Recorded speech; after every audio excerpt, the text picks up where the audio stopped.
Happy Halloween. Yeah.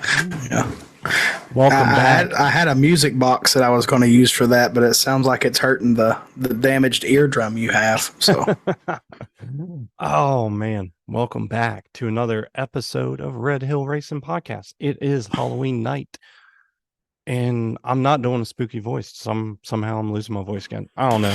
Apparently, I'm just a mess right now. Getting old sucks, I guess. I don't even know what to tell y'all. But I'm back with my co-host, Mr. 43X. yeah, What? 40 fucking 3. Not safe for work. Not safe for work. I feel like we're like stringing that like back closer and closer. Not safe for work, not safe for kids. Yeah. Next episode is gonna be welcome to the fucking show. Yeah, right now it's the Richard Petty year for me. 43. 43. Man, I no shit though was like a huge Richard Petty fan. Like that was my man. That was the king, man. Yeah. Like that was the they called him the king.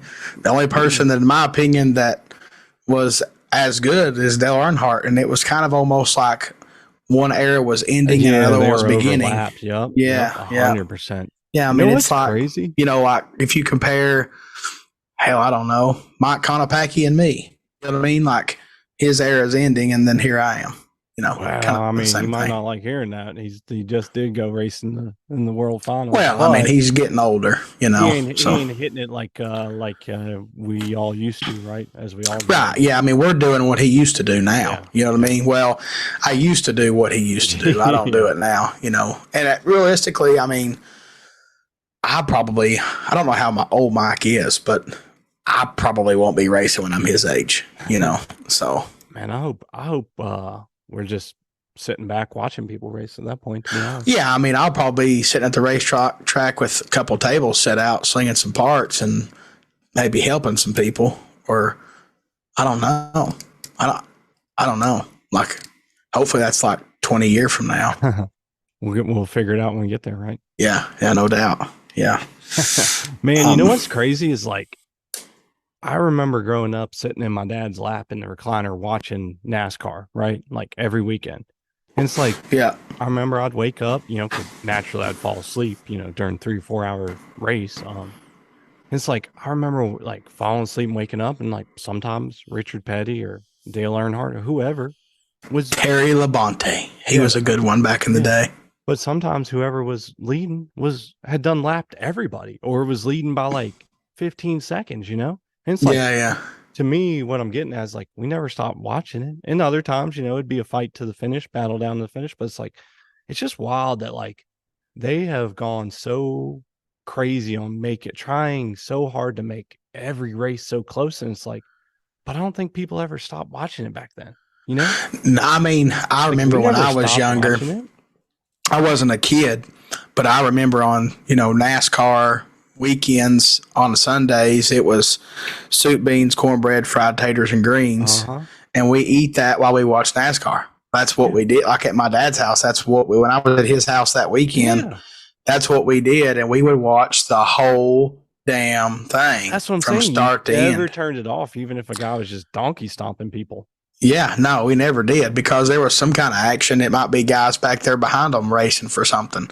Yeah. But now props. I don't know why we're talking about NASCAR somehow, but because Richard Petty thing. But anyway, like now they're all bunched up the whole damn race. Like they really don't get away from nobody. No, that's what I'm saying. Like NASCAR has tried so hard and changed so much to do that. To purposely do that. And it's like NASCAR is like pro stock car. Oh yeah. Like pro stock cars is one of the coolest classes I like watching, because they're all so tight. Like, it literally comes down to the driver cutting a good light and banging the gears and to win. Like there's no Gage Herreras in pro stock car, if that makes sense. Well, we'll talk about that during this show, I guess, too. Some, won't we? I forgot about all that, to be honest. There's a lot of new details that everybody online knows about. Yeah. We'll see how long the voice holds out. So, without further ado, gotta shout out our awesome sponsors. Of course, we got BMF Motorsports, University of Wind, Energy Coil, Night Marketing Group, Hard Times Parts and Service, Montgomery Motorsports, Manchester Mines, Schnitz Racing, Platinum General Services, MTC Engineering, Penske Racing Shocks, MPS Racing, and Worldwide Bearings. Can't forget our supporters, our awesome Patron drinkers, subscribers. We appreciate y'all. We need to give them another big giveaway next week. Should we call it? Or the next show? Maybe not next week, but the next show. You mean the big giveaway? Like a big giveaway? I thought we just had one left. We got Kevin at Manchester Mines. We have 2 left, counting the shock, right? Yeah. Yep. Exactly. So we will do another one. We'll put it like this in November, which starts. Yeah. So it's going to happen this month, and then the shock will be the last one, and it'll be a December deal. Yep. So if you've been waiting to sub up, then you better sub up, because you better stop slipping. Quantity 10. There you go. So we have those things coming up, but we do appreciate the continued support, the continued listeners. We really do appreciate y'all. And y'all's feedback does matter. I mean, without y'all coming up, keep it coming too, by the way, over the winter, because, we're coming in race season, we see y'all, come up, let us know, hey, it gets us through the work week, it gets us through the drive, whatever it may be. I'll tell y'all right now, Ben will probably agree with me. If it wasn't from y'all at the racetrack telling us how much you like this stuff, 100%, we would have done bailed. Like, I'm just bailed at episode 15. Yeah, because you guys telling us how much you enjoy it and giving us the feedback is absolutely what's kept us going, for sure. 100%. Yeah, there's a lot, When Yeah. When y'all let us know that it's helpful to y'all to get through a work day or a week, whatever it may be, or even like I love when Big Dave tags us. He's working driving in Maryland or whatever. And it's like, that's cool, because we know it's helping him out and y'all out. So yeah, keep it coming over the off season. We gotta stay hyped up. Yeah, no doubt. Yeah, I mean, if it wasn't for y'all, I'm just telling you, we would have pulled the plug, bounced out of that deal right off the rip, because during race season, it's like now for me and Ben, it's going to be a little easier because we don't have trailers to load during the middle of the week, or while we're trying to work every day and be a husband, father, all that other stuff to squeeze in. It gets a little stressful. No doubt. Tonight's a perfect example. Like Dustin, it's Halloween. Dustin took Harper trick or treating. Tiffany and I actually took Walker for his little first Halloween. So but we got back in time and we said, let's knock one out. Yeah, I mean, we had plans on. I was like, hey, I'm heading home. I'm going to eat. We'll do it. Start at 9. Well, I actually got done earlier, and we started a little earlier. I actually literally started recording at 9, so we're right on time, realistically. Yep. I do want to say that there's a hidden gem that I'm going to put in this little podcast, so the listeners will be knowing about it. And if you go on my website and you pick out any APE product or apparel, you can, at the checkout, type in Red Hill, all caps. You'll get 10% off. Look at that. Saving the loyal. Just that easy. Money. So just that easy. I created it while we were trick-or-treating. There you go. Multitasking. I was the car guy. I was driving in the heated truck while they walked and froze. But I did turn Tamara's heated seats on for her. So when she got back in the truck, I said, nobody likes a cold meal, babe. That's what I told her. Lord. Wow. Not safe for work. Definitely not safe for work. If y'all caught that. But anyways, if you missed it, then Red Hill at checkout on hardtimesparts.com. Yep. It's just a discount code, just all caps, Red Hill. It'll, anything APE that's on the website, clutch kits, there's a lot of stuff on there, studs, nuts, all that good stuff. Also PMR stuff, all the PMR like thumb controls, tethers, toggle switches, anything PMR. So all apparel, all PMR, all APE. Kind of pretty cool that those 3-letter words got discounts, but I just wanted to do something. I thought about it when I was just sitting in my truck watching my kid get candy that's probably going to make her crazy. And I was like, that'll be pretty cool. And I have just recently posted pictures. I have a ton of clutch kits that I've been ordering because they get back ordered a lot.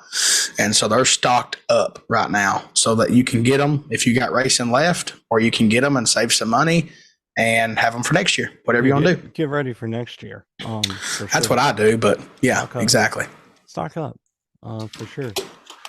And y'all, be on the lookout. We got, Black Friday, Cyber Monday coming up. So we will play to y'all any of our amazing sponsors if they got special deals, or, we might reach out to them and see if anything we got going on. But, I mean, that's actually a good idea. Yeah. If we'll talk to them all, and if they want to do the same thing I did, discount code Red Hill, possibly get you some deals anywhere that any of the sponsors that sponsor the podcast could, help you out if they want to do something like that when their deals come in. You know what I mean? So it's that time of season. I guess I jumped the gun a little bit. It ain't quite Black Friday season yet, but we can call it I don't know, whatever, Red Hill season. I mean, hey, by the time this is uploaded tomorrow and everything, it's November 1st, and I think it's that month. You can go ahead and start putting up Christmas decorations after Halloween, right? So yep. So get prepared, y'all. Merry Christmas. Also let us know too. Send us a message, drop us a comment, whatever it may be. Let Dustin and I know. We've said it all year and we've kind of been teasing it, but we are probably going to do some apparel over the winter.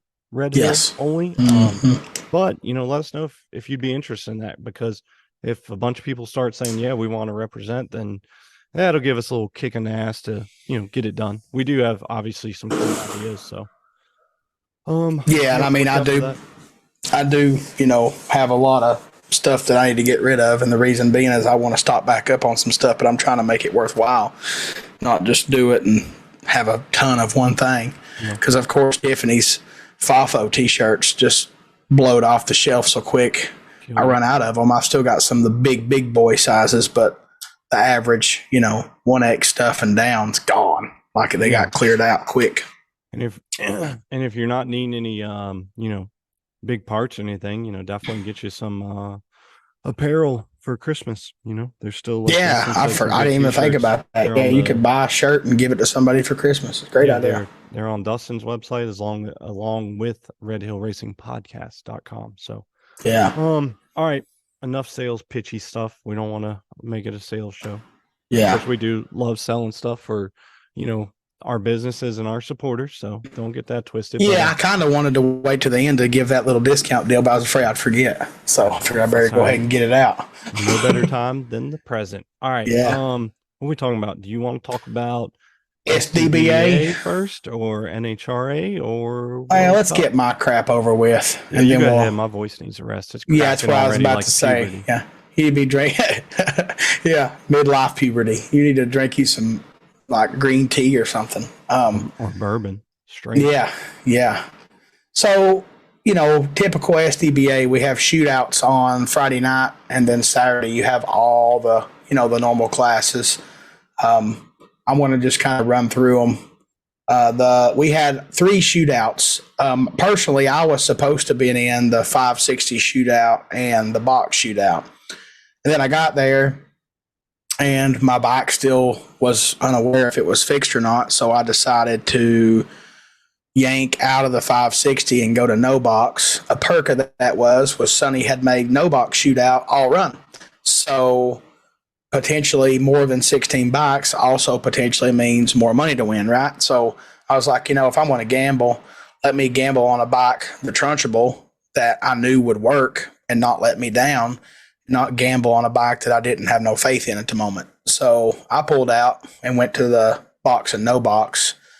And we'll go with 560 first. David Young, he got it done. David won.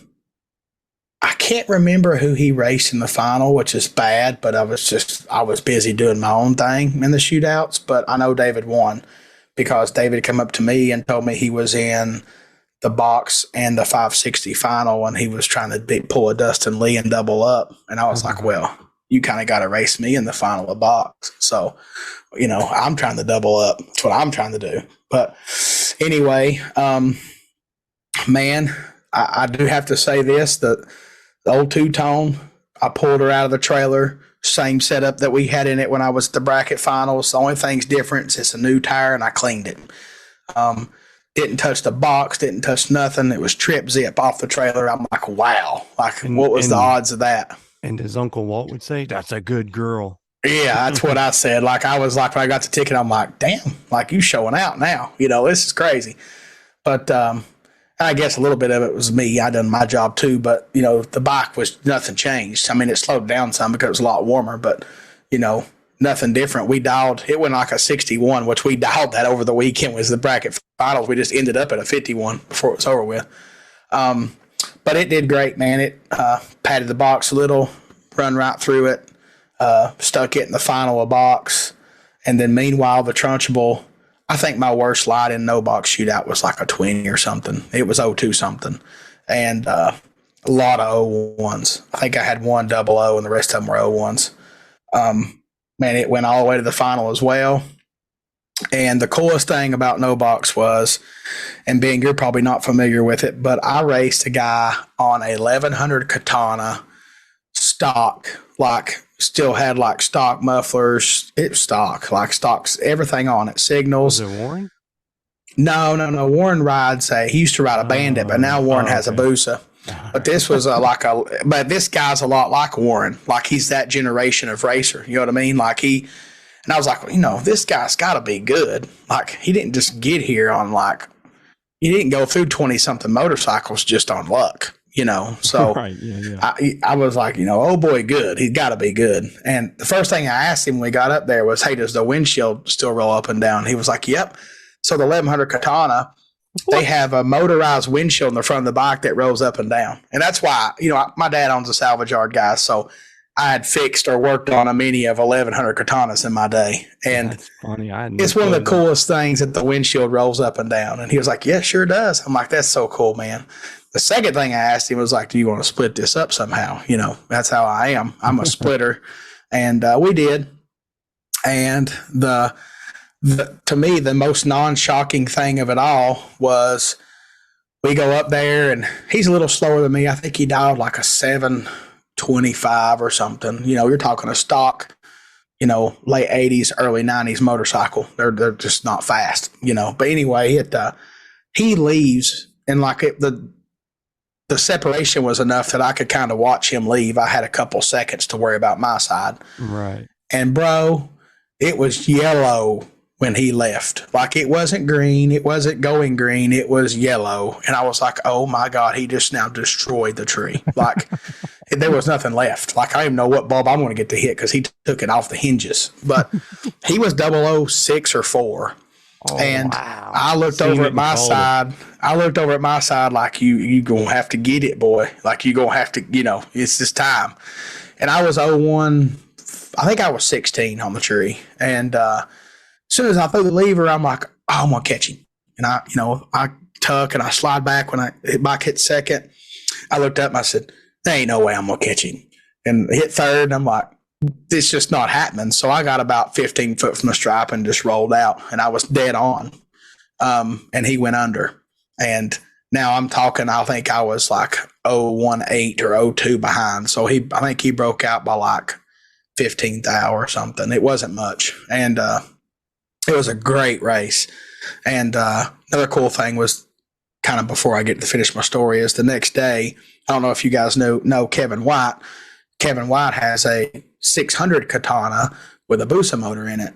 And they was racing each other in Street ET. And it was just cool to look over and see like the same generation of bike racing each other at a race at 2023. Like I thought it was cool. And plus I have a lot of history with those kind of bikes because I've worked on them and stuff. But anyway, the Trunchbull locked up no box, parked her in the Baxley, jump on two-tone, got to go up and race David Young. We're both sitting right now. We both want to race. We got to see who's going to double up. And David missed it. I was 01. He was 50.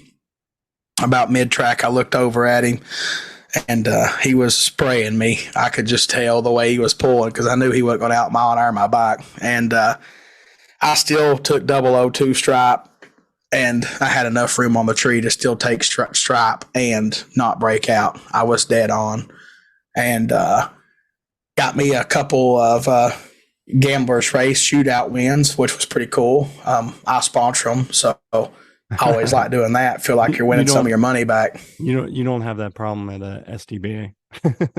Yeah, SDBA I can get it done. XDA it takes me about 4 years to figure it out, 3 years or whatever. But got that monkey off my back too.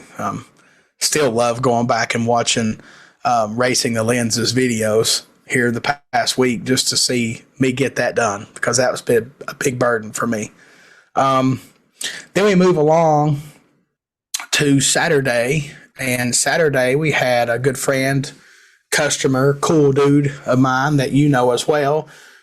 Jordan Weiss won Super Comp. That was cool. My personal racing in Super Comp was 1 round in Pro ET. My bike didn't shift. I go to Super Comp, kind of hoping it would shift. So focused on making sure it shifted, or I was going to tag the button if it didn't. Then I forgot to race, and I lost. But then we move on to V-Twin. And if you don't know this man, you probably don't race much SDBA or any kind of V-Twin stuff, but Ronnie Pop won the Dave's Auto Body V-Twin. Ronnie's got a little Sportster with a slider in it. It's got a ride back, and it runs 720s all day long. It won't move. It's like stuck to the number. It's either it's really consistent or he's really good at keeping it that way. But it's cool. He runs V-Twin and Pro ET, and he's a really good racer. In Pro ET, sponsored by one of our sponsors, MPS Racing, was Willie Herbert or Hebert. I don't know Willie, but I know he's affiliated with Ronnie Pop, that one V-Twin. It's like a little crew, that runs together. I do know that one of those guys in that crew was the one that I forgot to race against in Super Comp. So they were doing good this weekend. And then I already mentioned that David Young won the 560 shootout. So then we get Ultra Sportsman, and my little buddy, we call him Carlton Performance, Jonah Allen. He got that done, won that deal. He was actually racing I can't remember who he was racing. He was racing somebody that was important because it was going to be a good race. I can't remember who it was. But either way, Jonah got it done in Ultra Sportsman. And Hard Times Parts and Service sponsored Street ET. So this one was cool for me as someone that sponsors a class. I look up, and that in the final, we have my buddy Brian Baldwin, buys a lot of things from me, helped him get his bike set up, clutch, all that good stuff. And then we have Grady Powell. And they will both race each other in the final, both Hard Times clutch tuned jobs in the Hard Times Parts and Service Street ET. I thought was just the coolest thing. Brian got it done. Brian won, beat Grady in the final. And let's see here. What else was there? Is that all of them? Oh, Top Gas. Top Gas. Your old buddy here got in the final. And, man, in the semis, I raced Brian Dale, and I went 5'11" out the back door. I'm like, cool. Didn't touch it. Went up there, run the final against Mantez Thompson Jr. I was 20-something. He was 40-something. 330, I'm stretching him out. When the bike hit high gear, I was rolling off the gas. It backfired. I heard it. I'm like, what was that? Then I rolled out and eased on the brakes and went 5.092 on a 510 index. Great job to Mantez and them. They got it done. The Chucky bike's been killing it all year in Top Gas. He'd been chasing me in points. Speaking of that, I rolled into this race with a long shot at a title for Pro ET, like John Markham had to lose first and second round and me go on to win, which coincidentally John Markham did lose first and second round. He lost to me in second round, but I didn't go on to win. Let's see here. Super Comp, I was trying to just be a blocker for Wes. We both stunk it up the same round, but Wes still got it done. So Wes is a Super Comp champion. In Street ET, I was leading by 20.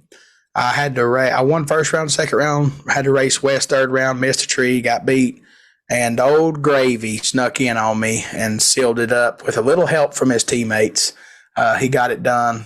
I told him that everywhere he goes now, he's going to have to ride on Steve's shoulders since Steve helped him out. Yeah, they said they was going to come by and get some parts this week. And I was like, well, as long as Steve's here so you can be on his shoulders. And I've been giving him a hard time about it. But that's the thing, you know, when you do the teamwork thing, you got to be able to take the wrath, the trash talking that everybody gets you. You know, look at Matt and Chip. Everybody loses their mind on the internet. So you got to be able to handle that stuff. So yeah, we talked about it though a couple episodes ago. Yeah, we talked about I've give races away. You know, it's happened. Like it's what we do as teammates. That's a part of the being a good team, in my opinion. Yeah. Coincidentally enough, Grady had to race my brother one round, and you know, my brother he wasn't giving nothing. Like they were both 0-1. My brother just togged a stripe up and broke out, from what I understand. I really didn't see the ticket, or I just heard what they was talking about when they come over. But anyway, I come in there having a shot at a lot of championships, but really, I've said it before at this point. You know, I told Ben, I think earlier, how many I was shooting for this year, and I told you one. You know, well, lucky for me, I've got 3 total. You know, I got 1 at SDBA and then 2 at XDA, so I'm not mad at all. I've got 7 more to go to reach my goal. Probably give me 3 or 4 years. I'll have those. I hope. We'll see. The 57 Motorsports True Street ET, which is Street ET, but OEM clutch kind of racing. Garnell, I think I can't remember if you say it Caldwell or Caldwell. I can't remember, but he won. Oh, I thought you was talking about me for a second. I was like, damn, the Darnell was down there racing? No, Garnell with a G. Yeah. Oh, yeah. Garnell. I got you, my bad. Yeah. He won my clogged ear. Yeah, he won True Street ET, which is Street ET with the OEM clutch. Now, the rest of them was never, I don't think, posted, because there's a couple more. There was I call it like Rookie ET. It's called Proving Grounds. Yeah, I was looking for that the other day. Yeah, I don't see the winner of that. So, you know, I'm going to pick on Sonny a little bit. You know, Sonny got his butt kicked early on in the day, and he almost wanted to pick up his toys and go home. And I was giving him a hard time, like, are we going to do pictures, or we all just don't get to take pictures now? You know, I was like, what are we doing? I was giving him a hard time. But, you know, Sonny's my buddy, so I can do that. I can pick on him. I'm allowed. Maybe. I don't know. But I can't remember who it was, but I do remember them taking pictures, but I don't know their name. Like I'm bad with names. I mean, well, congratulations not really good. To the Proving Grounds winner. Yeah, whoever it was that won Proving Grounds, great job. Drop us a message. We'll shout you out next episode. Yeah. If Sonny, I know you're going to probably listen, you know, and I could maybe message him and find out while we're sitting doing this. But either way, it was a good weekend, man. We had the most amazing weather this weekend. So usually if you go to a race, it's kind of like a Halloween race, and you're having chili cook-offs and trick-or-treating, and you're expecting it to be like 60s high, maybe low 70s, and then the 50s at night. But it was like 82 Friday and 84 Saturday, and then like 60 at night. Like, it was a little bit warmer than normal. It was beautiful, beautiful weather. Brainerd Motorsports Park, the track was on keel. Some of them top gas bike was spinning out there, and there was a few of them that was like, you know, dragging the track before we went out every time. And I'm like, I don't care what y'all doing. My old girl stuck every lick. I didn't have a real crazy aggressive tune-up in it, but I will say this. I was testing on Friday, and I unloaded it and made a pass, and it went like 512 or 514 is what it went.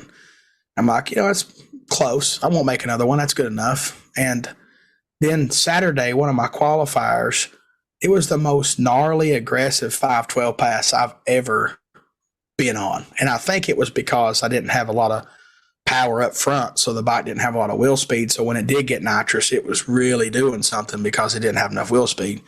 But it actually pulled like 3.8 Gs, which the bike has never. It's usually like 2 something. I had to go back and look at the data just because I was curious.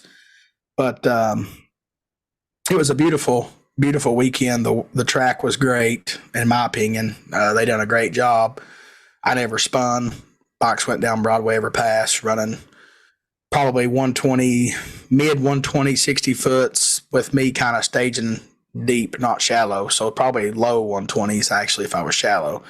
But it was a beautiful weekend and had a great time with everybody. It was good seeing everybody. Kind of hit me in the face on the way home that I realized that I wouldn't see none of my friends or racing partners until next year, because I was on the fence about going to the Kings of Grudge race, the Grinchmas deal. And after racing all weekend and looking at my bikes, and they look like wounded warriors. One bike has a transmission bearing, it's kind of making some noise. Other bike's not shifting.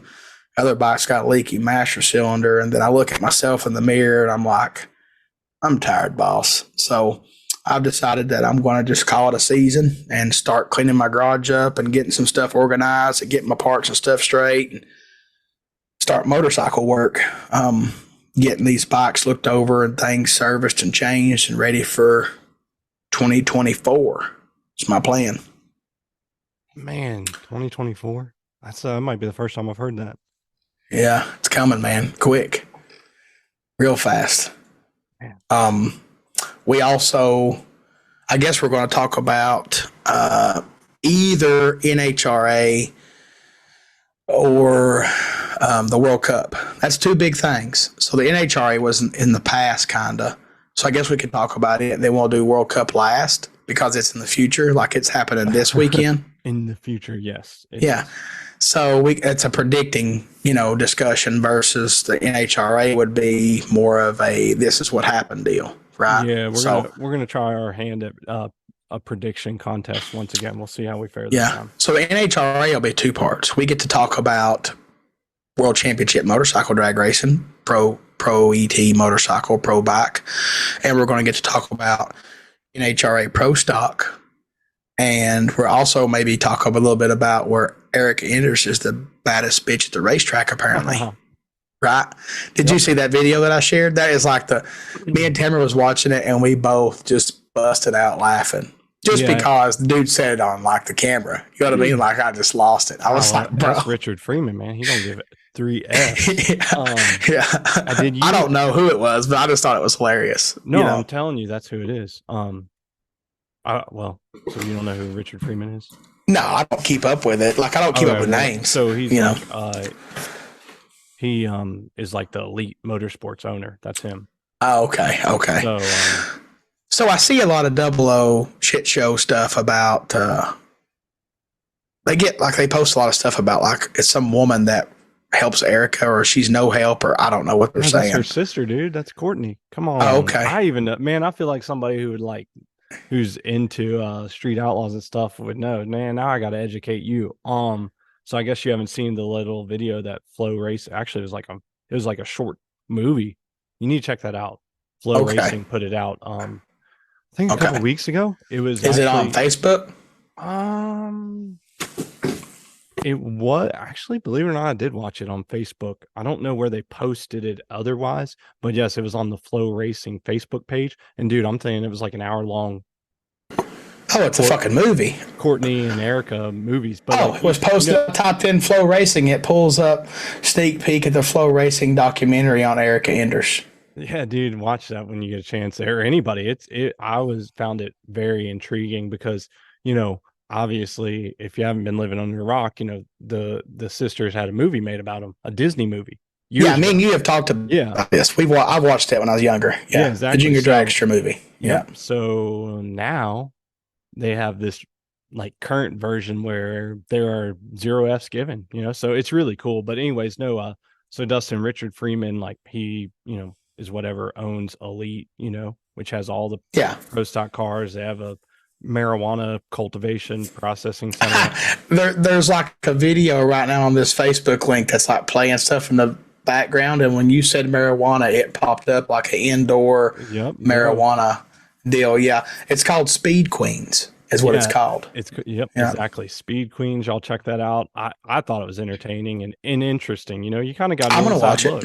Me and Tamara watch it because we, Tamara will like that. But that's what they say. They said the Queens of Queens of Speed or something.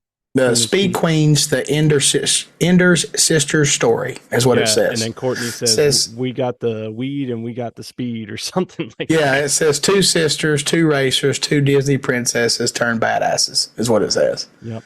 So that's pretty cool. Like, I mean, I knew who Erica Enders and Courtney, you know, I know who they are, but I didn't know that the I'm no help thing was toward Courtney. I you know, Double O Shit Show keeps doing that, and I'm like, I'm out of the loop on this deal, and I haven't spent the time to do like any kind of figuring it out. So I'm like, you know, whatever, you know. Yeah, no, that's her. They're referring to Courtney because apparently, like, she's, you know, no help or whatever. Yeah, jokingly say. But as far as I know, like Courtney, you know, I don't know what she's done in the past, but you know, like currently she is like she works for Flow Racing or whatever, does interviews and stuff. So. Yeah, well, I do see both sides of the creek opinions on Erica, you know, as a racer, but I also know that she's a good racer because she wins a lot. You know what I mean? So you can't really fake that. Like you're either good or you're not. Now, when Homeboy said that, I was just like, it was just hilarious. Like, I'm a type person, if something makes me laugh, I want to share it with everybody else. So I videoed it, I rewound it and videoed it, and then laughed a second time, and then, you know, posted on Facebook because I thought it was hilarious, you know. And she is a badass racer, and there's probably not many, like, she's the winningest female, right? Ever. Yeah. I'm pretty sure she's the most winningest. Yeah. I mean, doesn't matter, you know, what class, anything. No, he could probably group the other ones together and might not still be able to cover it. Cause I think she's at championship number 49 or no, race win number 49. So she's almost at 50, just like EK is, Eddie Krawick. That's what he's shooting for, right? That might be a good turning point. So that could be a stepping stone to the Pro Stop motorcycle news that everybody's talking about. Have you seen it? I'm sure you have. If you've been on Facebook, you've seen it. Yeah, I've seen it. You want to unravel it? I mean, like, I think it's, I don't know. I'll put it like this: it's funny to see all the different comments because, like, they're coming from such a wide spectrum of people, from like just actual people in the know to people that are just friends and family that are, but like they still don't know, I guess. Yeah, I don't like. I'm 95% sure that Richard Gatson is taking Eddie's bike for next year. That's what my thought is. That's from according to Eddie's post and, you know, what he wrote and seeing that Richard was riding Eddie's bike. That pretty much justifies it to me that next year Vance and Hines is going to be Gage and Richard. Right. And I mean, I feel like that's what everybody automatically was pinning it as, and like telling congratulations and you work so hard and blah, blah. And like, don't get me wrong, like I'm happy for Richard. I'm happy for, you know, anybody who gets that chance, and he's definitely, you know, a rider worthy of it. Well, I'm where you're at. So when I first seen it, I thought maybe they asked him to ride the bike, like nothing's set in stone yet, because Gage's was a total secret, right? So that's my thought, is that it was a tryout. That's what I call it. I call it a tryout. But then when I seen Eddie's post, it kind of changed my opinion on it too. I mean, he's got it, you know, I'll put it like this, you know, you're going to address the situation when it's blown up like it was. Like, they might not even been planning to tell anybody, but they got told. Well, you know, after Gage's little secret deal, everybody kind of now looked and was like, what are they doing at Vegas this weekend on Monday? You know what I mean? Because nobody talked about Gage riding their bike. Nobody knew about it except the people that Gage told. And then, you know, we all anticipated them, you know, announcing Gage riding for them at PRI, and they didn't. And like, everybody's assumptions never come up. And it was such a big held secret for me. I mean, I knew about it, but I couldn't say anything for so long. So I noticed when it wasn't out there. I noticed that it wasn't spoke about because I was holding in all this joy. I do have to say that, so I went on, that's a cool thing. A lot of people complain about NHRA TV. The cool thing about NHRA TV is I went right on there and watched the testing on Monday because they were still running some sportsman classes. Yeah, so, yeah, I mean, people complain about what it costs, but the value that I've got out of it to watch my friends and people that I want to see race live from my phone anytime I want, it's worth it. Good shit. It's good video. I do have to say, though, that I must be some kind of lucky sponsorship guy. Like, we've talked about it with Gage. I helped Gage out. Bam, Vance and Hines somehow. Most of you don't know, maybe because Richard really only got to go to the racetrack once or twice, but I helped Richard out. Guess what? Bam, he just now rode Vance and Hines' motorcycle. So what you're doing is telling people to ask you for money and they might ride pro stock motorcycle? No, don't do that, because I'll tell you what I did is I am very observant, and I know my people, and I know people that should be there, that deserves to be there, and I'm a safe betting kind of guy. You know what I mean? Like, who wouldn't want to help Richard or Gage? Like, you know what I'm saying? As me as their friend, of course I'm going to help them. But anybody, even somebody that don't even know them personally but knows of their racing, they should want to help. So, okay, I was a cool friend.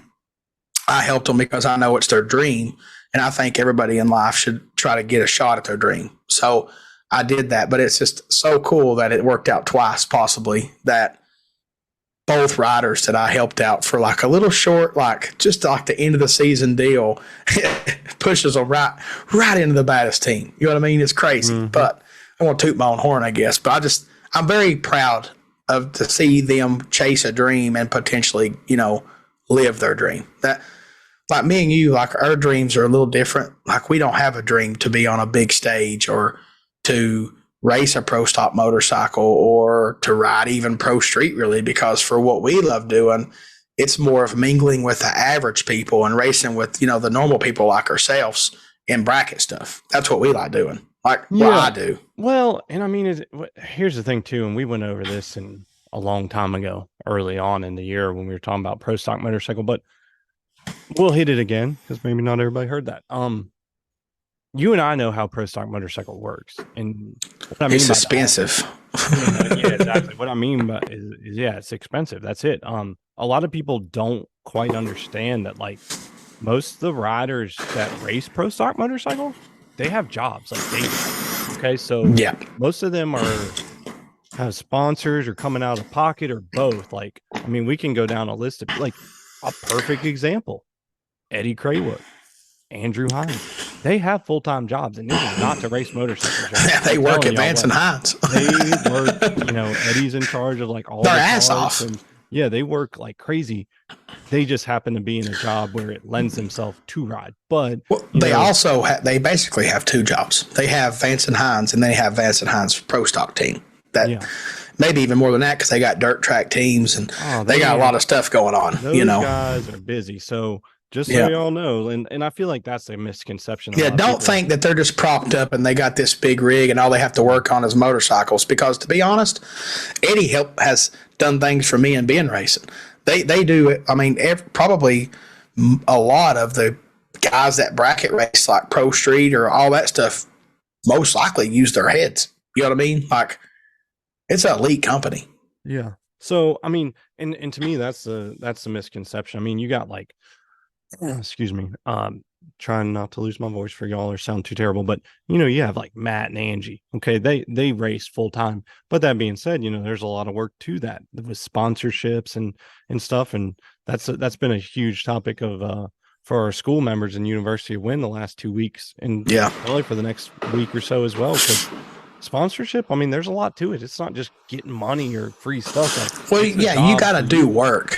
Yeah, you got. The biggest word I can say, I've said it on our university Zoom calls, is ROI, return on investment. Like, they have to get return on their investment in you. Yep. So technically you work for them and it's a job. So if you have 20 sponsors, then you have 20 people that, you got to work for. Like, it's a big deal. Now, when you get to Matt and Angie's level where your sponsors become friends, it might get a little easier because you kind of naturally do your job and what they want you to do, and you guys are on agreement of how easy it is. But it's still a lot of fucking work. Like, somebody's paying someone. At the racetrack, there's other people doing their social and all that stuff because they're busy turning around motorcycles. They ain't got time to put a post on Facebook. Yeah. Like, they're actually, busy. So they're either paying someone or they got, however they do it to keep that stuff going, to keep the sponsorships happy, to keep the bills being paid. Like, they're the only team that I'm aware of that is full time, don't have another job. This is what we do. We drag race motorcycles. That's it. They're the only ones. Steve Johnson has a job. No, really? I didn't even know that. I didn't know what Steve does. I think he's in some kind of business, like business, like the type of business where you go into a nice office and everybody's got suits on type business. I don't know what it is, but I mean, he's not out digging ditches or nothing, but he's got like the brains for something. I'm a Steve Johnson fan. I like Steve. No, for sure. I'm with you on that. And really the only person other I was trying to, stretch my brain too is, I don't know what Gianna does or anything, but I feel like I've read that she does maybe some marketing stuff. So I don't know, but I mean, her family has businesses. So the point of the matter of this was that Dustin, I know what it takes. And like, I just have no way. In fact, I had, remember when they did that Star Racing Challenge with George Bell? Yeah. I had 2 people offer to pay for me to go do that, and I was like, but why? Like, because I think it was like, don't quote me on this, but I feel like it was fairly expensive, like $3 or $5 grand somewhere in there. Yeah, I think it was $3,500. That's what it cost. And back whenever that was going on, like, it's still not cheap, but back then at my point in life, like, I didn't have $3,500, so I had 2 people, and I was like, nah, because I was like, I mean, I appreciate it, but like, I don't know, I just don't really have the desire to do it. And plus, like, if we were going to do it, like, that's just to do a contest. Like, at that point, we might as well just rent a bike, right? Which is probably, back then maybe $6 or $7 grand. I don't know, but throw numbers out. But it wouldn't have been, it wouldn't have been crazy more to, get them. So, anyways, I mean, we know how it works, and we know that it's a big. Our personal. I guess you could say mine and your dreams ain't really like being at the head of the sport. We like where we're at. We like racing with people that's like us. We like the challenge of going 8-9 rounds to win a race, racing hundreds of motorcycles. We might not be real smart, but but we're broke. So this is where we go. You know what I mean? We get in where we fit in. And Pro Stock Motorcycle is probably most likely a dream for every jockey size person. You know what I mean? Like, every person that their body structure or that they're just small in general, it fits them because that's what it takes. So you got a guy like me, I don't even think about it. Like, I've had people that really don't understand what I do, like my racing. They don't understand that. They know I race, but they don't understand that I bracket race or index race. So like, why ain't you going to go to NHRA? I'm like, then you have to explain to them that, like, my thighs weigh what the riders weigh that race that class, and that it would be a pointless deal for a guy my size to try to race Pro Stock Motorcycle. Then they understand it. Like, I don't fit that. So it's never going to be a dream of mine because I'm realistic. And I guess the only thing difference in me and you is you are the size that would probably be fine, and I'm not. But then again, you're not really a motorcycle rider. You're just a motorcycle racer. You know what I mean? Yeah. No. And I mean, you're not wrong. Like, I said openly, like, I would not be the best fit because I'm not. Well, I'm a realist. You know what I mean? Like, I just look at it as like, the people that wants to race Pro Stock Motorcycle are the Gage Herreras, the Richard Gadsons. I think Joey Brangard kind of has a desire to do it. You know what I mean? So there's the people and what's really crazy is in our sport, you look at those 3 guys and they're like, they fit it. You know what I mean? Like, you can literally see it in them. Like, the way they carry themselves, the way they act at racetracks, and the way they're always respectful and, either quiet or, super kind. It really does fit them. Like, you can't get a redneck and a hillbilly that don't speak English. Yeah, we probably done worked ourselves out of a Pro Stock Motorcycle ride with this damn podcast and the F-bomb. Yeah. I mean, the not safe for work part that we do a lot, that probably don't help us any, because I'll tell you right now, I'd be the first dude, if I ever do have to do an interview, if I ever win Vegas or whatever, I'll be like, damn, man, this is a good time. I'm going to say a cuss word. Like, I promise. Like, it's nothing I can do about it. Like, it's just me. I'm the same person all the time. Like, I can't just turn it off or filter it because I don't have a filter in my brain. So, No, but I do enjoy. I don't like. I mean, I usually I can type something before I even think about not saying it. And there's been times I've typed things. I'm like, you know what? Let's take it off. Don't even do it. Don't even push post on that. But I do love seeing the people that my friends and people that have dreams. It can be a stranger. If I meet someone new and their dream is to race 460 or pro stock, and then I see them go after it and then reach it, I think that's awesome. Like, we only got one life, and I think I want us all to win, unless you're racing me. And that's just how it should be, in my opinion. Is everybody needs to want everybody to succeed, because the world would be a better place if we did. Preach to yeah. them. And actually, sometimes people think that you're I don't know. Sometimes people have a bad view of you, but I'm here to tell y'all, Dustin means what he says. He likes to see people succeed, even though some people don't think so. But well, we're on the subject, so we wouldn't have a school if we didn't want. I mean, we're literally, teaching people how to do better, and they're doing great. Yeah, awesome. Yeah. I'll just go ahead and say this. So this past weekend we were racing, and one round in Pro AT. I was 20. I took 011 stripe to break out. He was 24. He was dead on. I took 011, broke out. Just a great race. We were dead even. I took 01 stripe, which is kind of what we're supposed to do. I just lost. And I come back, and Ben knows me. I don't really get mad or I might mentally beat myself up, but I don't ever show it. I just keep it inside. And I come back, put the bike in the wheel chock, started getting stuff ready for whatever else I was doing. And Tamara come back on the scooter, and she goes, I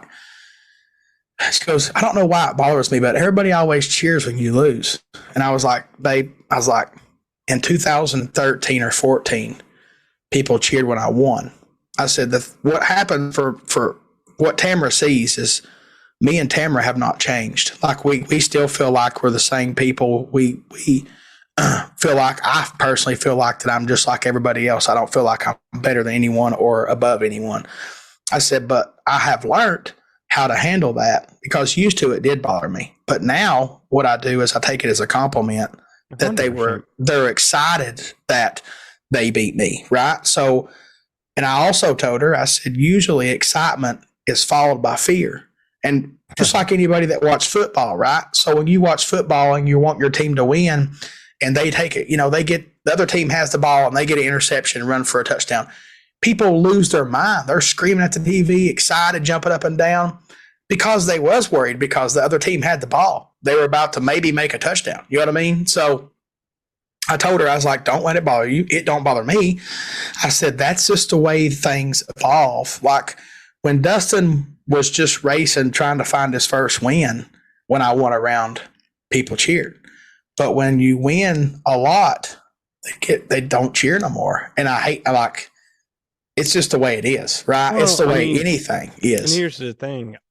There's two things that I think I told you the other day too. To me, it's two main things. Like, one, if you got a crew or a team or family that's with you, they're going to cheer if you win no matter what. It doesn't matter who's in the other lane, right? Oh, yeah. So you got that. And Tamara's probably caught some of that. But another thing is dude, a lot of times when people beat you, their friends, family, if they are in the know, they're going to be super stoked, because that could be the biggest accomplishment of the weekend for them. Yeah, and saying that, well, then I explained to her, how I thought it was, and I told her how I handle it. It don't bother me no more. It don't upset me when people cheer and I lose, because I take it as that they just now reached an achievement, and that's great for them. Yes, it's not good for me, but this is racing. This is a sport. So people are supposed to cheer when the person that they want to win wins, right? So I actually made a post. And the reason I made the post was just to tell other people what I thought and how I handled it. But then people took it the wrong way. I didn't want people to cheer when they won. No, guys, I don't care if you take your shirt off, run down the damn racetrack and lose your drawers. I don't see it anyway, right? Because I'm in the shutdown. I'm gonna do that next time. Yeah, I hope somebody videos it so I can laugh at it too. You know what I mean? But it's not really about that to me. I was trying to inform people of when they get in that situation, when they race someone and the other, they lose, and the other people on the other side, cheer, and maybe makes their old lady feel in a place or feel a certain way, just to take it as a compliment, right? Because at the end of the day, we're all competing. And I mean, I've had people rub it in my face if they beat me. You know what I mean? Jeremy England's done it for years. So, shout out to Jeremy England. Yeah. I mean, it don't bother me. I guess because I know that I've done a lot of cool things. And if I never won a race the rest of my life, I've done a lot of cool things. So I feel like I've reached my goal, I guess you could say, in racing. So losing now doesn't bother me. But, Tamara don't get to come that much. And Tamara also don't get to like just observe a lot when she's at the racetrack because Harper and this and that. But Harper was playing with her nephew, so she was occupied. So Tamara was just observing the racing. Like, she wasn't walking up there beside me on the track or nothing. She was just riding up on the scooter and kind of sitting back and watching. And she noticed that. And I just told her, take it as a compliment. Actually, Gravy was sitting at the trailer talking to me when she brought it up, and I explained to her, and he goes, "That's right. That's exactly how you handle it." And I'm like, it's how I've always done it. But I will say this, it does make you feel good to hear people cheer when you win. Like when I posted that, I shared the deal from Galot. My favorite part of that video is when you guys are cheering when I won. Like it really, it really didn't. Me watching me race and win didn't do it for me. The camera turning around to everybody cheering was what made me happy. And even saying that the day before when Boo and Ron did good and you were going rounds, I personally had more fun then watching y'all cheering for y'all than I did when I won myself because I was just racing. I was doing my job. I wasn't enjoying the moment. You know what I'm saying? So that might be your Dustin's tip for the day. Like if you become a racer at your local track, and even at Cherokee when I raced there, when I lost, people cheered. You know what I mean? I guess it was warming me up for the future. So if you do good, there's going to be times when you lose that either the family just happy that the person won the round, they don't even know who the hell you are, or they know you're good or whatever. Just take it as a compliment. And me saying this doesn't mean that I'm upset at anybody if they do cheer, because that's what we're supposed to do. It's a sport. In a sport, you're supposed to have applause and boos. Like it should work both ways, right? Like there's times that in football or whatever, people get booed, and there's times that they cheer. Well, it's no different in drag racing. We have to have excitement. That's what makes it exciting, in my opinion, is everybody just enjoying the moment. I done it when I watched Boo and Ron win that race. We were cheering every round. I never felt like I shouldn't cheer because my friend, won and the other guy lost. I was cheering for my friend. But my point was just telling people, don't let it bother you. Just take it as a compliment. That's how I always do it. We got way off. I don't even know where in the hell we were at before this. It is what it is. We can do what we want. Yeah. So back on track a little bit. Pro stock motorcycle. So here's one thing that I didn't understand. I've looked it up during our conversations. It was hard to find, by the way, because NHRA's website is not laid out very nicely. Anyways, as it stands now, going into the final race of the year, Hollywood Herrera is leading Eddie by 181 points. And then in third now is Matt Smith at 269.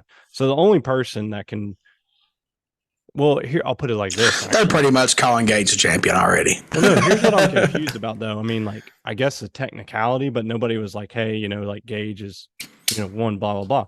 Well, I just found the point system, and I thought it was something weird. Like at Pomona, you can get like time and third. It's like 1.5 points. Okay. Yeah. So I looked it up, and you can get 150 points to win, 4 points for low ET of each session. So I'm assuming, is that qualifying? 4 sessions? Yeah. Qualifying or the race? Oh, it could be qualifying and the race. Okay, that's the only thing. If it's qualifying in the race, then that would put it at 32. That would be the thing. I thought it was either qualifying or the race. Either way, if it's just one, then that's 16 plus number one qualifier is 10, so that's 26. So roughly that's 176. So if Gage assuming shows up and there's less than 16 bikes, then he's going to qualify and win. So we're saying it right now. Congratulations to your NHRA world champ. I mean, we fucking called that shit, didn't we? I think everybody called it. Yeah. At this point. Yeah. I mean, I'm talking like, I guess I could. Somebody when I heard and see when I got told that Gage was riding, I said, "Oh, he's going to break it. Like he's going to destroy it. Like it's going to, just because he's the dude for the job." And I also think I'm going to go ahead and mention this right freaking now. If Richard Gatson and Gage are on Vance and Hines motorcycles in 2024, those two are going to be each other's biggest competitors. 100%. Don't forget that we got Chase. He'll be back by then. And there's other competitors. I'm not saying that everybody else ain't a competitor. I'm saying that those two are going to be each other's biggest competitors. The teammates will be each other's biggest competitors. Yeah. It's going to be epic if that happens. It makes me even more excited for next year because we followed Pro Stock all year this year because it's getting filled with so many people we know. Yeah, I mean, and it's not getting any better. It's getting more and more people we know. And next year is going to be fire, like amazing. Yeah, we'll have to save a more in-depth combo on this class for later on. Yeah. We're gonna. I mean, we got all winter to talk about it, right? Yeah. So we'll definitely come back to this subject. And so yeah, that's where they're at with that. Yeah, I mean, will EK get his 50th win? I'm gonna say yes. Final race of the year. Yeah, I mean. We've talked about this on the show, guys, like teammate things right now. I was going to say Gage goes red in the final against Eddie. Yeah, I mean, this is a Gravy and Steve Clark moment. You know what I mean? So I told him I was going to mention it on podcast. So don't worry, guys. Don't worry. I've done it for my brother. I've done it for. Oh, yeah. It happens. I've tried to do it for Dustin. He usually doesn't let me. Sometimes I just do it and he doesn't even realize. But most of the time he was going to whoop my ass anyway. So. Yeah, I mean, I've done it, but I've never accepted it. You know what I mean? Like, that's just how I am. And I told them that. Like, I'm like, I get it. Like, I've done it for people, but I'm not the guy to accept it, But either way, like, you're talking about potentially not racing next year, wanting to get that 50th win. This is the time. 1 and 2 in points. Like, this is going to be the race for this to happen at. Like, it's got to happen. It's got to happen. Like it's the only thing that makes sense. It'll be the third straight final for Eddie and Gage, and Eddie's gonna win because Gage is gonna go red. Yeah. I mean that's or whatever. Give him the break. I mean, he better be careful. If he gives Eddie the break, he still might catch him. So. Just a little bit of, that 500 or 600 he's always had in his back pocket. Without going too far into it, because we do want to save it for another episode. I feel like there was a lot of talk surrounding the Vegas race, and some teams said they weren't going to show up, and so on and so forth. I mean, I was glad to see, all the normal. Something attend, but I mean, something cool. We'll get into that on another episode. Something cool that we didn't mention about NHRA, and I want to mention it. Yep, we're going to get into it. Let's go. Well, this is different than what you're thinking. Okay. All right, never mind. Angie made a pass. She qualified. Yeah. That's cool, man. Like, she goes and, she's still in there's boots. Hoopla about that. Oh, yeah. She blasted them, though. You know what I mean? Like, Angie take care of herself. She don't need no help. You know what I mean? So, but then, but it's like, if NHRA allowed it, shut the fuck up. You know what I mean? That's the way I look at it.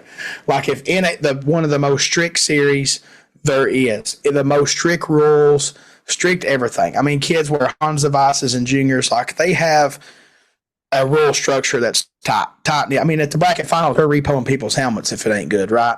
So if they say that she can ride that motorcycle the way she did, shut up. That's all that matters, right? That's the way I look at it. I mean, maybe I'm being a jerk, but let her ride her motorcycle. Well, I just don't understand. I mean, like, here's the thing. I get it. She was probably we actually touched on this earlier. That's one of the few teams/people that race full time. And she's trying to get as high up in the points as she can. I mean, that's all it was, honestly. Yeah, it could be a deal where she gets paid something for it. You know what I'm saying? And here's the other thing. They only had 16 bikes entered. She was number 16. Like, she didn't displace. Well, she wasn't displacing nobody with that pass. First off, no, she was just going out a pass. If anything, to qualify, you know. I mean, if anything, she was the 16th qualifier, right? Like she just done that to qualify. But if anything, it was like, it wasn't good in the fact that it gave Gage a bye, right? First round. So I noticed that too. I mean, I guess if she would have done it, well, it would have been an easy round. I guess he was getting a bye anyways, but I guess it wouldn't have mattered because if she wasn't there, he would have got the bye. So I guess it didn't matter. But anyways, no, that was cool. I mean, whatever. I thought it was cool. Yeah. I don't know. There's so much uproar about that, but that's another episode, another time. Let's jump into we gotta shout out all our motor. Man, you typewriting again. Well, I'm trying to find the freaking post that I seen dragbot.com share to get. It had the post participants. It had the people in the pro bike deal and their passes broke down, like screenshots of it. I thought it'd be cool if I could see all the numbers, but here I am. Can't find it. Disappeared in the interweb somewhere. I'm trying to think where I seen that too. I was on Facebook. I seen it. It had Patrick, his name in it, everything. I don't know where the hell it went. Okay, well, since we're not going to spend all night searching for it, we would like to say congratulations to all the, and not just the motorcycle class, but all the Summit Racing Series qualifiers for World Finals. Because for those of y'all that don't know, there was a little sideshow, as we call it, going on last weekend at the NHRA Vegas final or Vegas race, and that was the Summit Series, which is all the divisional champions get to race to become the true world champion. We've talked about should have been there. Podcast. Yep, Dustin was what, 1 round away, 7,000ths of a second away from being there, but fuck. Yeah, it is what it is, but there's other times. I'm never going to get over this. Yeah, you will. But we'll have to go back and find the list. But we do want to shout out Patrick Roetta. Hopefully I said that right, Patrick. Yeah, Roetto is how I always say it. But congratulations. It was his third trip and he sealed the deal. Experience overcame. Call it lucky try number 3. But that's your motorcycle world champion. Congratulations, Patrick. Had the pleasure of meeting him at a PMRA years ago. Super nice guy, super laid back, and just one of the best guys you ever met. So well deserved. And he beat an OG in the final. I do know that.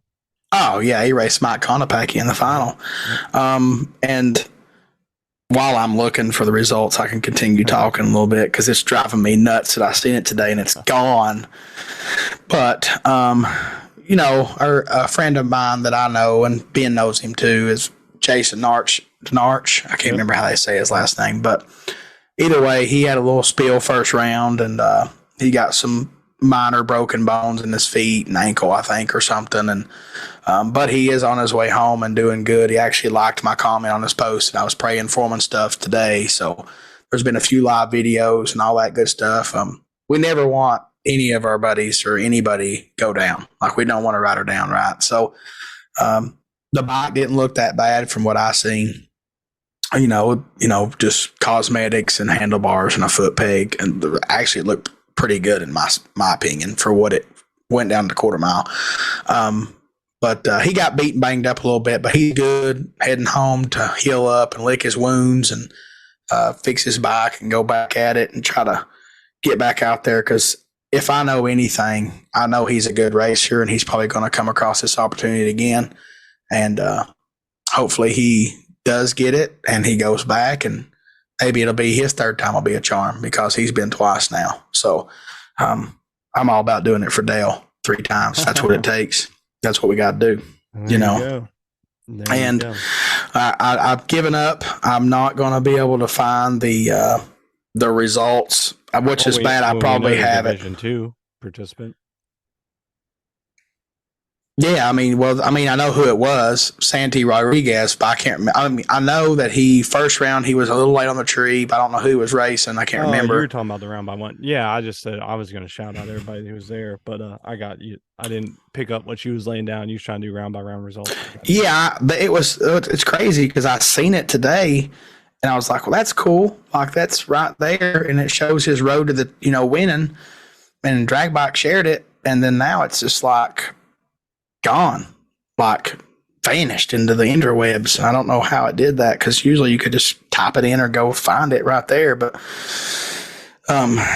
no luck on that deal, and I've kindly just give up on it at the end of the day. Like I'm just, if it ain't that easy to find, I'm out. I mean, I could tell you who was in it. I mean, Division 1, we had Mike Konopacki. Division 2, we had Santi Rodriguez Jr. kick my butt. Division 3 was Jason Narch, I can't remember how you say that. Robert Sanders was D4. D5 was Mr. Patrick Reddo, which was the overall winner. D6 was Cody Baldwin. D7 was Michael O'Neill. And then the only one that we can't see is the wild card. Like there was a motorcycle wild card that was pulled. Oh, it was Terry Holloway. It was also from D6. So I can see that. I just can't see the results. I could probably find it on NHRA TV, but we ain't got time for me searching for stuff. We got to keep talking, keep the show going. So here we are. Nonetheless, congratulations to all those qualifiers, because that is, as we know, not easy to do. Yeah, that's a life. Patrick kind of nailed it in his post. It's a sacrifice, a financial decision to compete all year to go to the bracket finals, and then you have to win the bracket finals, and then go to this race.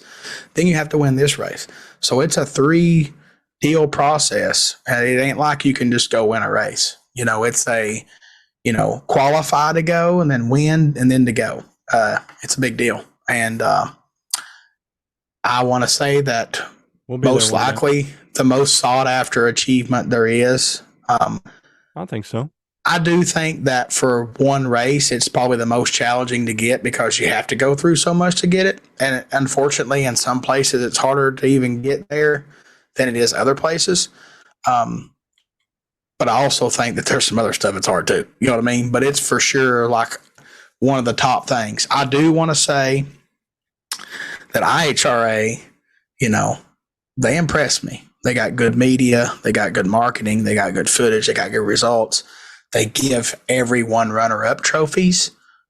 NHRA D2 didn't give me one. But anyway, I just wanted those anyways.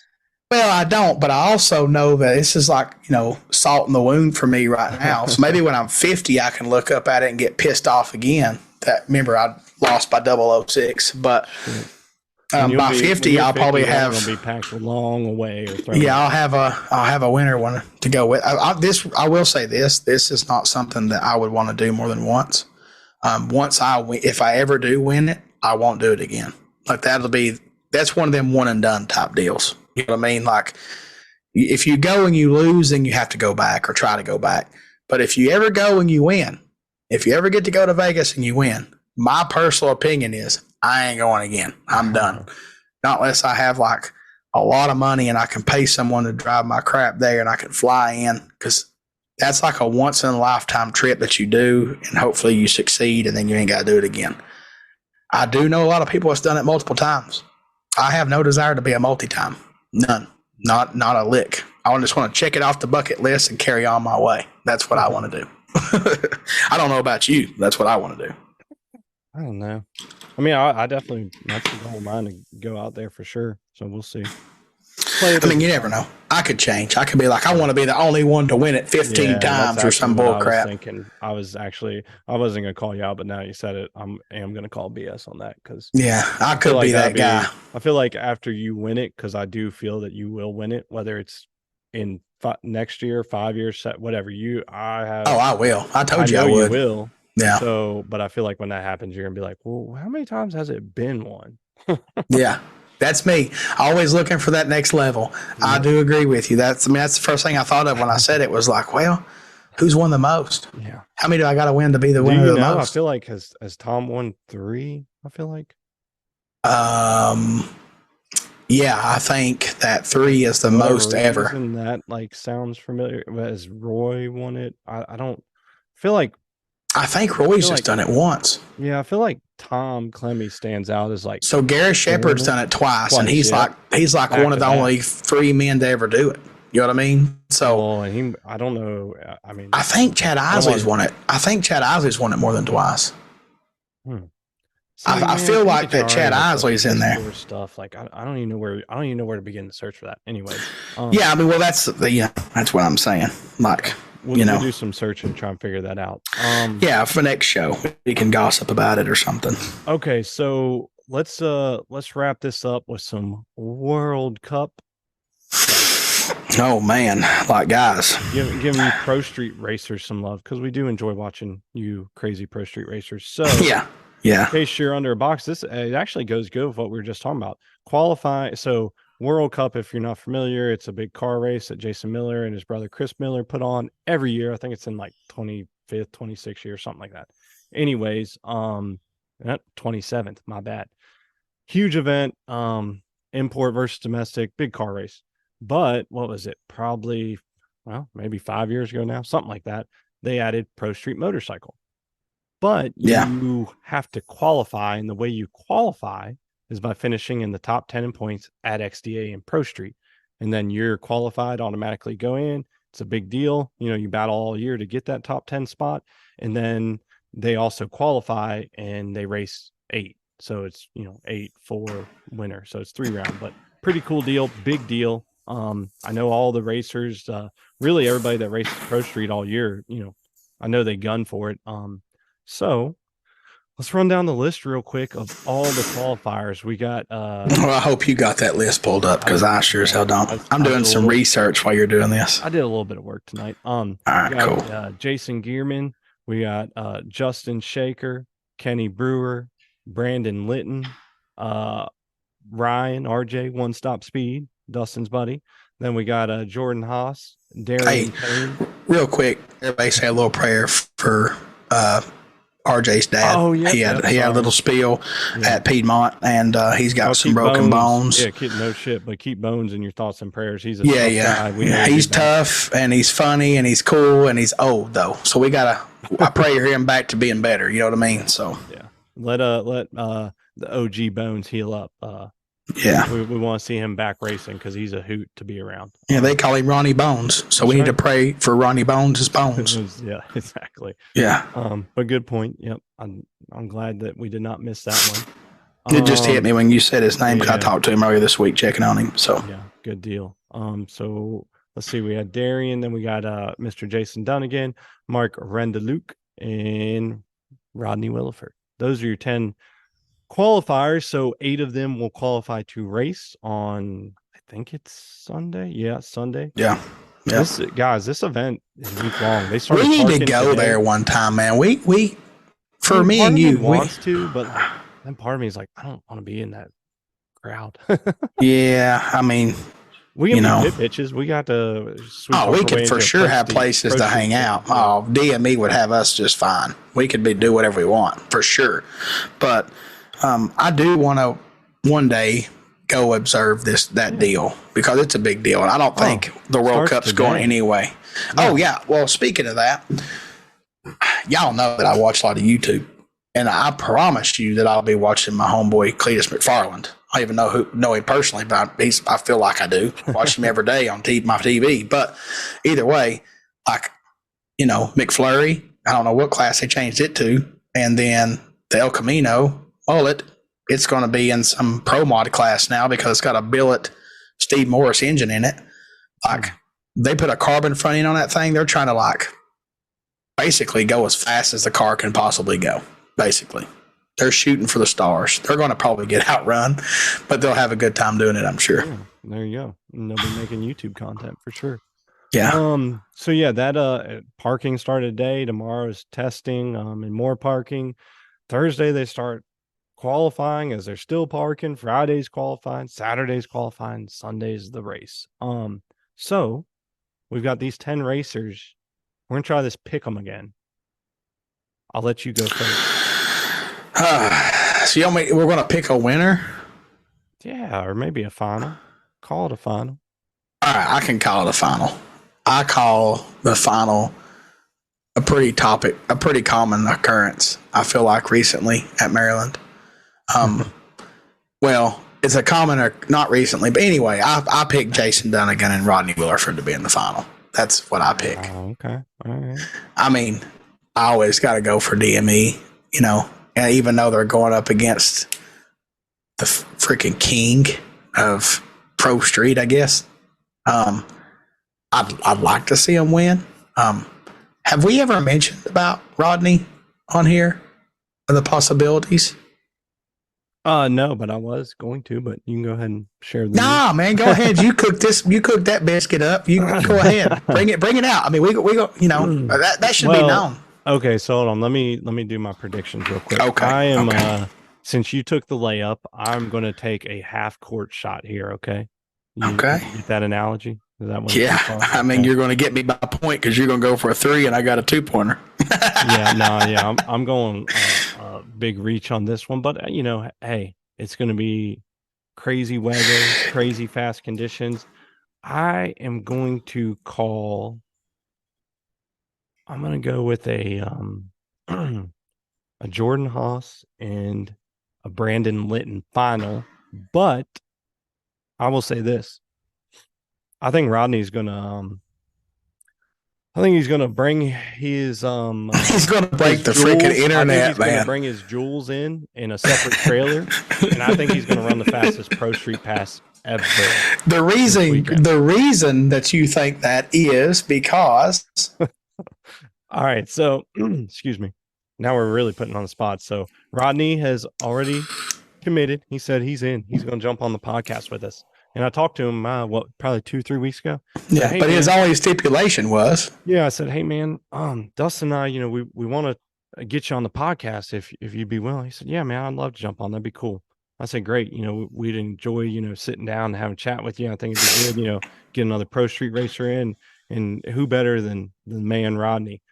But he said, just, I got a lot of stuff going on. And I kind of want to wait till after World Cup. And I said, okay. So I told Dustin, I said, Rodney said he's game, but he wants to wait till after World Cup. So I'm pretty sure he's going to run the quickest pass ever. Yeah, he wanted to give us something to talk about. You know what I mean? Shoot. No, I mean, it probably literally has nothing to do with that, but that is. It's probably just freaking busy, right? Yeah, so trying to get all our bikes ready, because when you mention Rodney, what is it?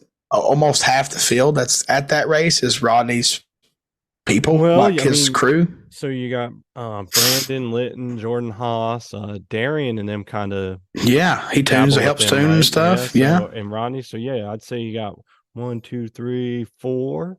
Then you got really Jason, and Mark. So that's 3. And then you kind of got. Oh no, man! I didn't even think about Mark. Yeah, you bypassed Mr. Paint. You just left him sitting there, bro. No, now I don't know if it's trying to change your predictions. No, I think Rodney's still going to be in the final. I just don't know if it's going to be Mr. Payne or Jason. Yeah, you're going to go with one of them. That's fair. I mean, that's a close comparison, right? Because Mark's been fast this year. They've all three been running great this year. So yeah. Yeah. I mean, Mark on his first year has been killing it. 100%. Very impressive. I mean, he's been fast before, but he's also had training wheels on his motorcycles that he went fast on. Well, and now that you're on it, another shout out to Mark, because I'm looking at the points. It wasn't a runaway this year, just so y'all know. Like, yes, Rodney won 2 races, I think. Yeah. 2 races and runnered up one, but Mark had 474 points and Rodney had 502. So, that it's only 28 points. And actually, I was talking to Mark and he told me, I think it was the second race VMP, his points aren't correct, which it didn't really matter in the scheme of things, but I think he's like 20. It told me, I think he's like 1 round short, which would actually put him, 8 points out of the championship. And, anyways, long story short, he let Chris know, but you got to let Chris know within like a time frame, and it was too late. So it didn't really affect him because it didn't move him up or down in the points. He still finished second, but he could have been, I think, within like 8 points of winning it his first year, which is, it's impressive no matter how you cut it. So yeah. I mean, there's some. I mean, it's been a good year. Like, the past few years, Rodney's pretty much kicked everybody's teeth in, right? And this year, it was like basically a race gap versus multiple. Like, a lot of times, Rodney seals it up the race before the last one. You know what I mean? So, and it kind of almost was. Yeah. But yeah, it was a very competitive, good year, in my opinion.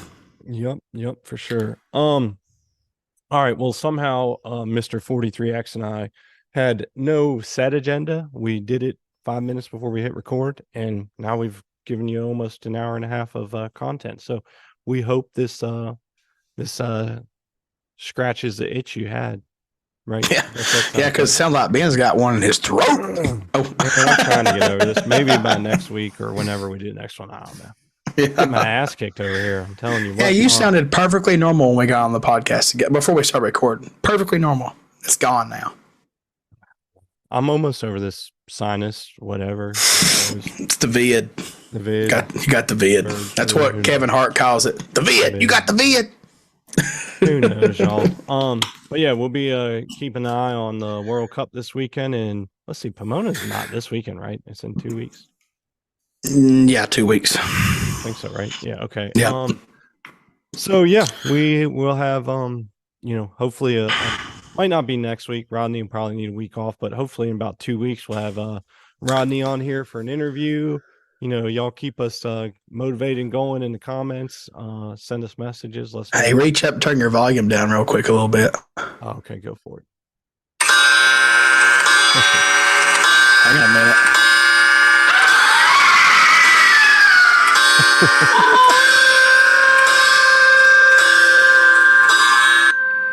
There you go. Had to get my Halloween stuff in. Woo, happy Halloween to everybody. I actually played that when Ben first put the headphones. Actually, before he put the headphones on, I could see. Put them on. He had his camera on, and I was looking in his garage, and he was like looking around, like, "What the fuck is that?" Man, and he put them on, and I pushed it again. It just blared. He's like, "Oh, my ear, my ear." Yeah, sorry, y'all. I got like one ear that's like stopped up. It's like, when you go over mountains or you fly in a plane and your ears pop. Like, I got one that didn't. Like, I went to our hunting camp last weekend. Short side story. And we went over like a bunch of mountains. Like, I'm talking like, I don't know, went from whatever, 1,500 feet to 5,000, whatever. My ears popped, and like the one ear just still hasn't popped back. Like, I feel like I got one ear plug in. Have you tried to like hold your nose and blow and see if it? Do it all the time. It's like, I think it's something with my sinuses. I might actually go to the doctor. Yeah, I would just go to the doctor. They need a good steroid shot in the butt cheek. Be good to go. Yeah. All right. I think we covered it all right. Yep. I'm losing my voice. I'm done. I'm over. Quantity 5, subscribe, baby. Let's go. We love y'all. Y'all know the sponsors. Give them love. Buy some parts. Tell them you heard about them on the podcast. We love y'all. We'll see y'all probably next week. Maybe not. Yeah. Discount code Red Hill. Yep. APE, PMR, and shirt stuff. HardTimesParts.com. Oh man, all right. I gotta shout the rest out now. We can't be so biased. All right. In addition to Hard Times Parts, also shop with BMF Motorsports, University Wind, Energy Coil, Night Marketing Group. Unless you want a website, then I'm maxed out. Don't want to do any more of those right now. Montgomery Motorsports, Manchester Mines, Schnitz Racing, Platinum General Services, MTC Engineering, Penske Racing Shocks. Shout out to Dustin out at SEMA right now, and MPS Racing and Worldwide Bearings. I might have repeated those. I don't know. And you really struggled through that. Like, all right. Okay. Subscribe, Quantity 5. Thank you for the patrons. Peace out. All right. See y'all.